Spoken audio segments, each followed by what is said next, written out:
ये बालियापाड़ा थाना कौन कर अधिकारी माने जड़े जदि कहीं अभियोग करता आइला ताकू हैरान करने अपर पक्ष पाखर माल खाई टंका खाई ସେମାନେ କ'ଣ କରୁଛନ୍ତି ନା ଆଉ ଗୋଟେ ତାକୁ ଏଫଆଇଆର୍ ଆଣି କାଉଣ୍ଟର କରୁଛନ୍ତି ମାନେ ବଦମାସି କରୁଛନ୍ତି ଏଠି। ମୁନାଶୁଳର ଗୋଟେ ଆମର ମୁସଲିମ ଝିଅଟେ ଏଠି ବାଲିଆପାଳ ଥାନାକୁ ବାରମ୍ବାର ଦୌଡ଼ୁଛି ମୁଁ ତାକୁ ଦେଖୁଛି ଯେ ଯାଉଛି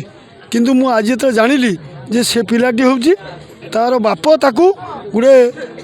ଅତ୍ୟଧିକ ମାନେ 35 ଖଣ୍ଡେ ବର୍ଷ ବୟସର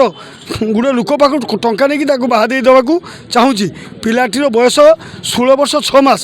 ବାଲିଆପାଳ ଥାନାରେ ସେ ଲେଖିକି ଦେଲାଣି किंतु ये बालियापाड़ा थाना कौन कर अधिकारी माने जड़े जदि कहीं अभियोग करता आइला ताकू हैरान करने अपर पक्ष पाखर माल खाई टंका खाई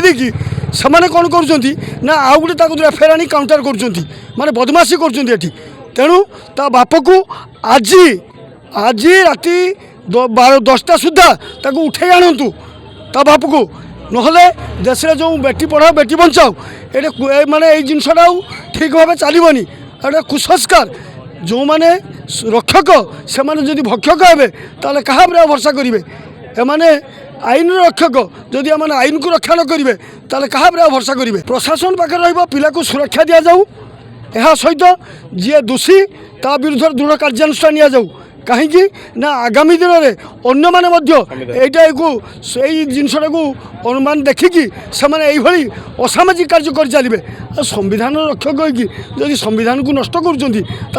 घृण्य कथा आ कि न पारे जदि यापर जदि कौन प्रकार प्रशासन न करती ताहले परवर्ती पर्यायर जो कार्य हम से दायी रहिबे।